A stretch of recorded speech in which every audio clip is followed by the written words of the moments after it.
तुम्हाला डॅशबोर्डवर तुमच्या ट्रॅकिंगमध्ये टूल्समध्ये जाऊन तुम्हाला ट्रॅक कन्साइनमध्ये एकाच वेळी 50 ऑर्डर तुम्हाला ट्रॅक करता येतात. इतर कुरिअरमध्ये बघितलं ना तुम्ही, आता जर तुम्ही बघितलं बल्क ऑर्डर्स वगैरे सिस्टीम कशी आहे त्यांची, त्यापेक्षा आपली खूप पारदर्शक सिस्टीम आहे.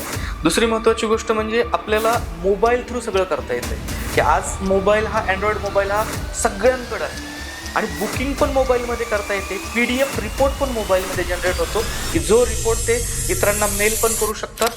ई कॉमर्समध्ये एक महत्त्वाचा मुद्दा एक असा येतो की ऑर्डर ट्रॅकिंग सिस्टीम. समजा अमृतपेठवर एखाद्याने ऑर्डर प्लेस केलेली आहे आणि या ई कॉमर्स प्लॅटफॉर्ममधनं मी माल पाठवलेला आहे म्हणून मला सुद्धा महत्त्वाचं आहे आणि ज्याला माल मिळणार आहे त्याला सुद्धा हे महत्त्वाचं आहे. तर order tracking system Indian post कशी करते? सर, इंडिया पोस्टमध्ये आपल्याला आत्ता लाईव्ह ऑर्डर ट्रॅकिंग सिस्टीम करता येते.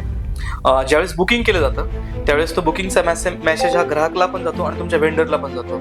आणि www.indiapost.gov.in ह्या वेबसाईटवर ग्राहक आणि तुमचा हा वेंडर दोघंही आपली ऑर्डर ट्रॅक करू शकतात.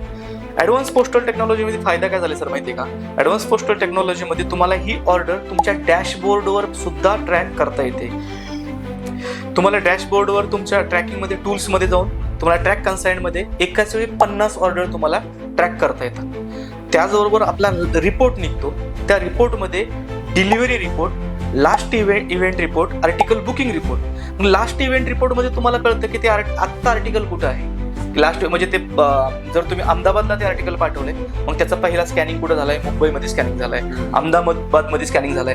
तर प्रत्येक दिवसाचं प्रत्येक क्षणाचं अपडेट तुम्हाला लास्ट इव्हेंट रिपोर्टमध्ये येतं. ट्रॅकिंगमध्ये पण ते रिपोर्ट येतं. आणि त्याचबरोबर एखाद्यानं बल्क ऑर्डर पाठवल्यात, 70, 80, 90, 100 ऑर्डर ट्रॅक केल्या तर मग त्यावेळी तो 70, 80, 90, 100 एक एक करून ट्रॅक करू शकतो का? तर त्याला ते कठीण काम आहे. तर त्यावेळी ती लास्ट इव्हेंट रिपोर्टमध्ये आणि डिलिव्हरी रिपोर्टमध्ये त्याला त्या ऑर्डर सगळ्या बघता येतील, ज्याच्यामध्ये त्याला काही ऑर्डर डिलिव्हर झाले असतील तर डिलिव्हर म्हणून येईल, काय ऑर्डर हे असतील एंड ट्रान्झॅक्टमध्ये येईल, काय ऑर्डर असे येतील डोर लॉक इंटिमेशन म्हणून येतील, काही ऑर्डर जर परत येत असतील तर रिटर्न टू सेंडर म्हणून येतील, रिफ्यूज मध्ये येतील. म्हणजे डाटा ॲनालिसिस करायला त्याला खूप सोपं जाईल, की माझ्या ऑर्डर मी 50 पाठवल्या, त्या 50 पैकी 10 डिलिव्हर झाल्यात, 10 इन ट्रान्झॅक्शनमध्ये आहेत आणि 10 रिफ्यूज झालेले आहेत. हे सगळे फायदे त्याला एक 1 क्लिकमध्ये APT मध्ये मिळत आहेत. आणि ह्या सुविधा इतर कुरिअर सर्व्हिस सुद्धा देत आहेत. मग त्या कंपॅरिझन मध्ये आणि इंडियन पोस्टच्या ह्या ऑर्डर ट्रॅकिंग सिस्टीम मध्ये काय कंपॅरिझन मला वाटतं? इतर कुरिअरमध्ये बघितलं ना तुम्ही, आता जर तुम्ही बघितलं बल्क ऑर्डर्स वगैरे सिस्टीम कशी आहे त्यांची, त्यापेक्षा आपली खूप पारदर्शक सिस्टीम आहे.